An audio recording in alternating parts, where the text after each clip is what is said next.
नमस्कार दोस्तों, मैं हूं सुमित चावला। स्वागत करता हूं अपने शो चाय विद चावला में। आज हमारे साथ एक जानी मानी हस्ती हैं गुलाब सिंह सैनी जी, जो कि स्पोर्ट्स में हैं, चेयरमैन हैं कनाडा में। बहुत बहुत स्वागत है सर इस हमारे शो में। जी, बहुत-बहुत धन्यवाद। नमस्कार सभी को। सर मेरा पहला सवाल है कि आप चेयरमैन हैं और आप कनाडा में रहते हैं, तो स्पोर्ट्स में किस तरह आप गए? आपको क्या रुचि थी? क्या इंटरेस्ट था आपको? क्या आप बचपन से ही इस फील्ड में थे? कैसे? मैं बचपन से ही स्पोर्ट्स में रहा हूँ, एथलेटिक्स में रहा हूँ, जी, लेकिन मैं कनाडा में जाके कबड्डी से जुड़ गया जी, और कनाडा के अंदर हमारा कबड्डी क्लब है, जी। Brampton United sports kabaddi club, अच्छा, जिसमें दुनिया के सबसे महँगे कबड्डी प्लेयर जी, हमारे क्लब में खेलते हैं जी।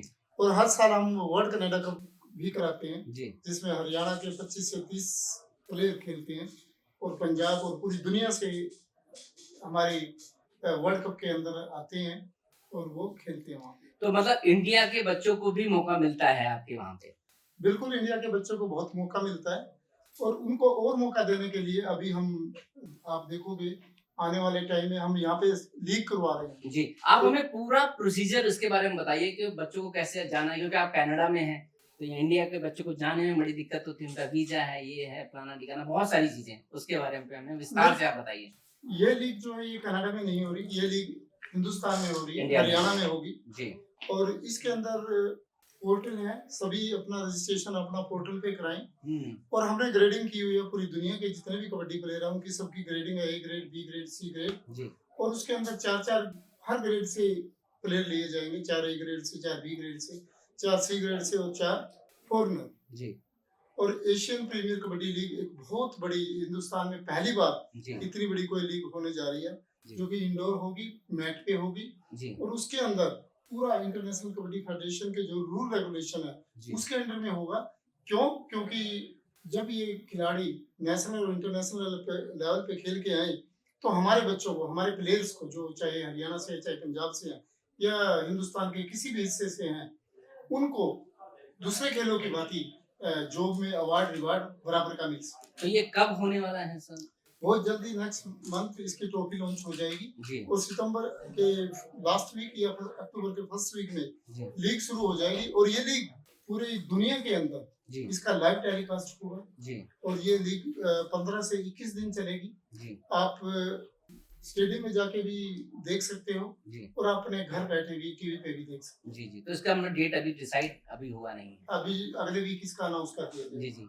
तो सर मैंने सुना है कि आप कनाडा की पॉलिटिक्स में भी थे।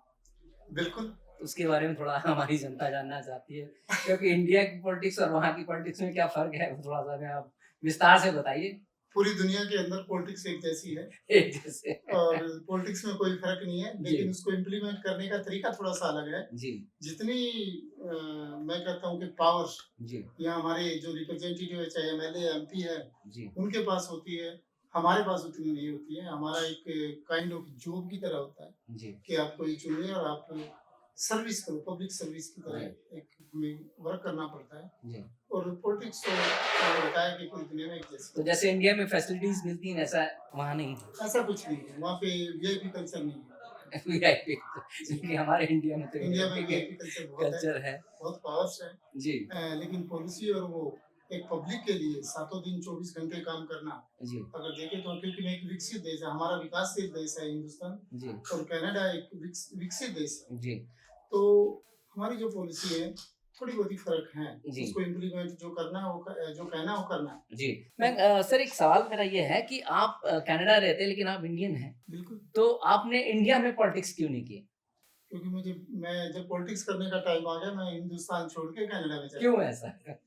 ये तो परमात्मा के ऊपर है, मेरा खान जो दाना पानी था वो उधर था। तो आपको लगता है कि आपको इंडिया में पॉलिटिक्स करनी चाहिए? नहीं, क्यों ऐसा? ऐसा मुझे विचार नहीं मिलते या कुछ और दिक्कत? नहीं, एक सोच होती है आदमी की, एक लिमिटेशन होती है। जी, इंडिया में मुझे कोई पॉलिटिक्स नहीं करनी। जी, हाँ, कोई मेरा पॉलिटिशियन है, मेरा दोस्त है, भाई है, जानकार है, जी, उसकी मदद करता हूँ, जी। लेकिन मुझे पॉलिटिक्स नहीं करनी।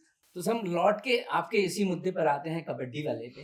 तो जी, कबड्डी के लिए हमारे जो हिंदुस्तान के बच्चे हैं वो कैसे पार्टिसिपेट कर सकते हैं? उनको क्या करना होगा उसके लिए? वो कोई फॉर्म भरें या किस तरह से आप तक अगले वीक पहुँचे? हम अगले वीक हम पोर्टल रिलीज कर रहे हैं, जी जो कि न्यूज़पेपर में भी आ जाएगा, सोशल मीडिया पे भी, सभी जगह आ जाएगा जी और हमारी वेबसाइट पे भी होगा। जी उस पोर्टल के अंदर जाके आप अपना नाम रजिस्टर करें। जी और हमने सभी प्लेयरों का, मैंने बताया कि ग्रेडिंग किया हुआ है। जी ये प्लेयर ए ग्रेड में खेलता है, ये बी में खेलता है, सी ग्रेड खेलता है, और हम सभी ग्रेडों से जी एक टीम बनाएंगे। जी जैसे आईपीएल की टीम है, ऐसे ही कबड्डी की भी आईपीएल कह लो इसको, जी लेकिन इसका पूरा नाम एशियन प्रीमियर कबड्डी लीग होगा। जी। तो आप चेयरमैन कब बने सर कबड्डी के? 1 साल हो गया 1 ईयर। पिछले लास्ट तो ये कितने साल तक हैं आप?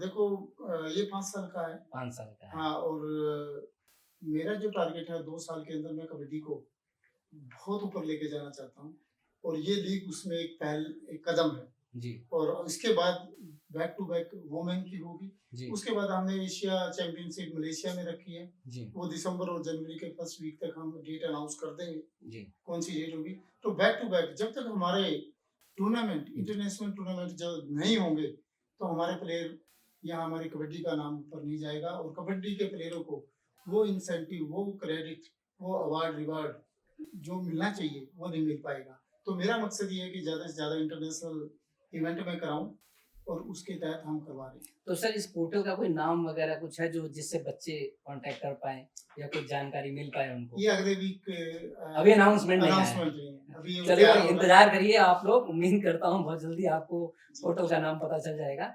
जी कबड्डी के बारे में। जी, कबड्डी हमारे ग्रामीण अंचल की पहचान है।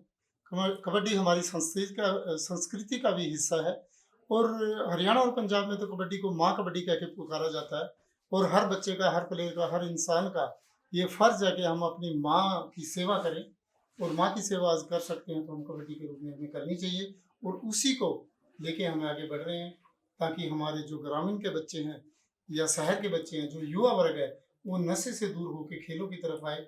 और अगर क्रिकेट के बाद कोई नाम आता, किसी के पास ऑडियंस है, उसको देखने वाले लोग हैं, तो वो कबड्डी है। सर्कल स्टाइल कबड्डी, जो कि 40 के लगभग देशों में खेली जाती है। अगर हम क्रिकेट की बात करें तो क्रिकेट दुनिया के 15 देशों में खेली जाती चलिए बहुत अच्छी बात आपने कही। मैं 2 लाइनें इस बारे में पूछना चाहूँगा। जैसे अभी आपने बीच में क्लाइन की नशा बहुत है हमारे इंडिया में, उसके बारे में आज के यूथ को आप क्या कहना चाहिए? मैं यही कहना चाहूँगा कि अगर यूथ को नशे से दूर करना, तो उसको खेलों में, पढ़ाई के साथ साथ उसको स्पोर्ट्स में लेके आना होगा। और जब हम एक डायरेक्शन दे देते हैं स्पोर्ट्स में, एक यूथ को डायरेक्शन देते हैं कि आपको ये खेल खेलना है, और कबड्डी जितना सस्ता गेम मुझे नहीं लगता कि दुनिया में कोई है। कबड्डी को खेलने के लिए हमें कुछ इक्विपमेंट या कोई बहुत बड़ी जी। स्टेडियम की जरूरत नहीं होती।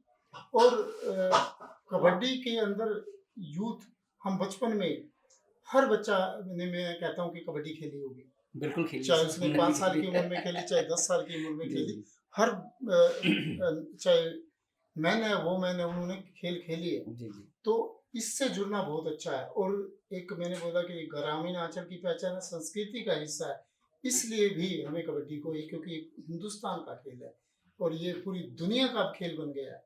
इसको ऑर्गेनाइज करके, इसको प्रोफेशनल ढंग से हम दुनिया के सामने एक शो केस के रूप में रखेंगे, तो पूरी दुनिया इसको अपनाएगी, और ऑलरेडी अपनाया हुआ है।